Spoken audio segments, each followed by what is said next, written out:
Alors, Pierre Hébert, on parle du roman psychologique ou du roman intérieur, du roman cas de conscience, pour nommer toute cette série de fiction des années 45-60, mais peut-on définir de quoi on parle quand on parle du roman psychologique?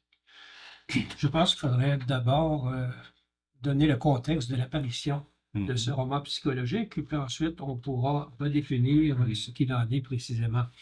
Euh, Au début des années 40, il y a un genre romanesque qui prédominait, si on peut dire, même si ça a été plutôt bref, qu'on a appelé le roman urbain, qui est un roman du groupe social les plus connus, sont bien évidemment Bonheur d'occasion et les Ploufs. Cependant, à partir, ça c'était donc au début des années 40. Cependant, à partir de 1945, il y a une autre série romanesque ou sous-genre romanesque qui commence à s'implanter et qui entre en quelque sorte en concurrence avec le roman urbain. Et ce roman-là, c'est celui qu'on a appelé pendant longtemps le roman psychologique. Mhm. On l'a défini comme étant un roman de l'individu, un roman de la subjectivité, un roman qui met en son centre un personnage. Par exemple, le roman d'André Langevin, qui est certainement l'un des plus connus de ces romans psychologiques, paru en 1953, place au centre de l'intrigue le docteur Alain Dubois. L'intrigue est somme toute assez simple, euh, pas pour lui parce que sa femme le trompe, mais l'intrigue est somme toute assez simple. Sa femme Madeleine le trompe et tout l'argumentaire du roman repose dans les, non pas dans la, mais dans les réactions que le docteur Alain Dubois va manifester à l'égard de ce geste d'adultère. Alors, il s'agit là donc d'un roman de l'individu, oui, parce que c'est ce personnage qui est au centre de l'intrigue et qui traite en quelque sorte les différentes réactions qui peuvent exister, qui peuvent exister en regard de cette situation d'adultère. Euh, Au-delà de la trame, donc, ce qui importe, c'est ce jeu, ce personnage qui est au centre du roman. Et c'est pour ça qu'on a parlé souvent de roman psychologique. Mais on a aussi allégué, avec raison, que c'est un roman, ou c'est une appellation plutôt, le roman psychologique, qui peut sembler un peu dépassée, pour cette simple raison que cette vision psychologisante du personnage en fait une sorte d'analogue d'un personnage réel, il est souvent analysé comme tel.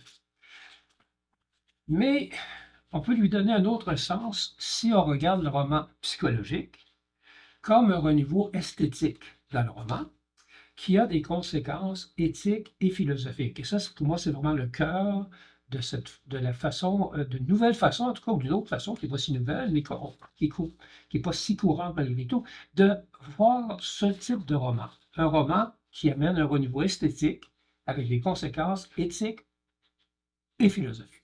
Mhm. Il s'agit donc pour nous de revoir notre manière d'envisager, je vais l'appeler le roman psychologique, d'envisager le roman psychologique. Ce qui est particulier, et Poussière sur la ville nous l'indique fort bien, c'est qu'il n'y a plus de vérité unique.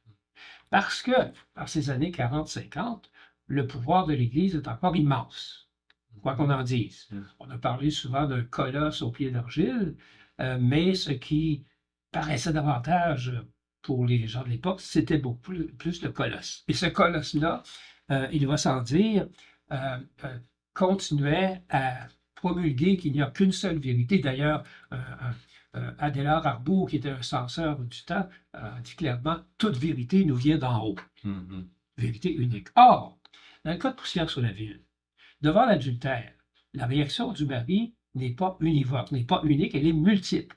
Colère, jalousie, incompréhension, acceptation, c'est un kaléidoscope Mhm. de réactions. On n'est donc plus dans le monde de la vérité unique. Un exemple encore plus frappant, c'est le roman Au-delà des visages de Landry Giroux en Est-ce qu'on pourrait 1942. citer un extrait de Poussière sur la ville pour, à propos de cette vérité Bien sûr. unique, celle où il se retrouve avec le curé qui essaie, non pas de lui faire la leçon, mais de euh, manifester le regard qu'on peut porter sur la trahison de la femme, du personnage principal. Oui, tout à fait. Cet extrait-là est vraiment très pertinent parce que c'est une confrontation véritablement verbale Oui. entre le prêtre et Alain Dubois, le mari, autour des différentes façons d'envisager cette morale-là. D'accord. Et dans cette conversation, le, le personnage répond dans la discussion au prêtre, et si le premier devoir était d'être heureux? Et la réponse du prêtre est la suivante: je n'ai jamais cru et je ne croirai jamais au bonheur sur terre, et je doute que vous-même puissiez y croire étant médecin. Euh, je suis le texte, je suis moins honnête que lui, je ne réponds pas. Nous arrivons devant l'hôpital. Il ne descend pas tout de suite. Il a encore quelque chose à me dire. Je ne sais pas si vous le comprenez mieux maintenant, mais mon devoir est de mettre fin au scandale causé par votre femme. C'est le prêtre qui parle. Je vous avertis loyalement que j'emploierai tous les moyens honnêtes, même si je dois vous forcer à quitter la ville. Tout le monde est au courant des agissements de Madame Dubois, et on en parle, et personne ne comprend votre attitude. Notre conversation ne m'a pas éclairé là-dessus. Et la réponse du personnage est: j'ai pitié, monsieur le curé. Je pardonne l'adultère, moi aussi. Il me regarde avec indulgence. Ce n'est plus le regard du prêtre, mais celui de l'homme qui se révolte devant ce qui lui apparaît peut-être comme une lâcheté.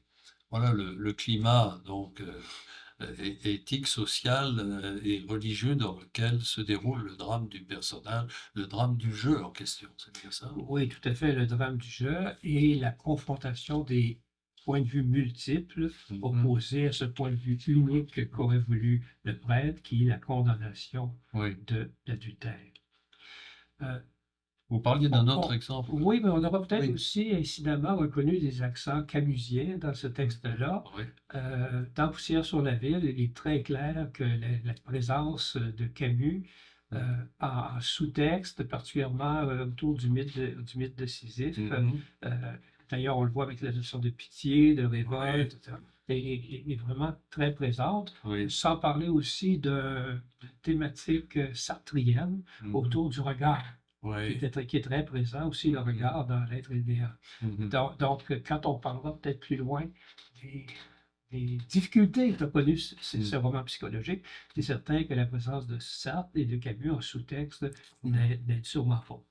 Quant à l'autre exemple auquel j'arrivais, il s'agit d'un petit roman, je dois dire, assez peu connu, j'aurais le goût de dire trop peu connu. C'est Au-delà des visages d'André Giroux, paru en 1948. Ce qui est très particulier dans Au-delà des visages, c'est que euh, le roman est construit en 15 ou 16 chapitres, chacun donnant un point de vue particulier sur un geste qui a été commis au début du roman, mais dont on n'a pas été témoin, le meurtre par un certain personnage qui s'appelle Jacques Langlais, L-A-N-G-L-E-T. Le meurtre a déjà été commis et chaque chapitre raconte un point de vue différent en regard de ce meurtre. Point de vue même du journal, on a l'article du journal au début, point de vue de la femme de ménage, point de vue du curé, point de vue de la mère de Jacques Langlais, etc. Donc, cette esthétique rejoint un peu celle de Poussière sur la ville, c'est-à-dire encore un kaléidoscope de réactions vis-à-vis d'un geste unique, l'adultère dans le premier cas, le meurtre ici, qui aurait dû donner une réaction unique, c'est-à-dire une condamnation ferme. Alors, la forme éclatée du roman, cette esthétique-là, ces réactions diverses font partie de cette véritable brisure, en quelque sorte, de la morale. C'est là qu'on peut en arriver à effectivement une nouvelle appellation, une appellation différente, parce que c'était notre point de départ, comme qu'est-ce que le roman psychologique et comment le nommer. C'est à partir de ces deux exemples qu'on peut arriver à comprendre le roman psychologique, non pas justement comme un roman de l'individu, de la psychologie de l'individu, mais comme un roman qui manifeste une esthétique du multiple et, ce faisant, porte une éthique du multiple, c'est-à-dire une éthique des multiples valeurs. Autrement dit, le roman morcelé morcelle aussi la vérité. Et ce sont finalement des vérités que le roman exhibe, et en cela, il se distingue radicalement de la majorité des romans qui l'ont précédé. Ces exemples sont assez parlants. En avez-vous d'autres qui illustrent ce renouveau et ses conséquences sur le roman psychologique ou le roman de conscience? Je pourrais signaler deux autres exemples. Mhm. Et d'ailleurs, je signale que ce sont des romans écrits, les deux, par des femmes. Mhm. Le premier exemple, c'est La coupe vide d'Adrienne Choquette.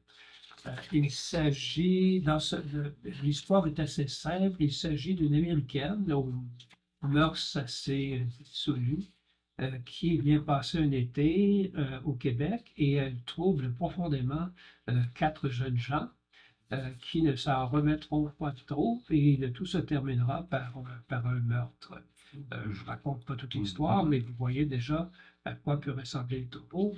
Et plus particulièrement, ce roman, je pense que vous avez eu droit à la lettre M, mauvais. Bon. Il en va de même pour, ça c'était en 1948. Il en va de même pour le roman suivant, pardon, de Françoise Loranger en 1949, Mathieu. Mathieu est un jeune homme révolté, d'ailleurs il porte toujours des verres fumés pour pas voir la société, il est en rupture de ban avec sa société, et il prend vraiment une mauvaise tangente dans sa vie, jusqu'à ce qu'un professeur d'éducation physique, je me demandais à quoi c'est subversif, jusqu'à ce qu'un professeur d'éducation physique l'amène à son camp et le transforme littéralement.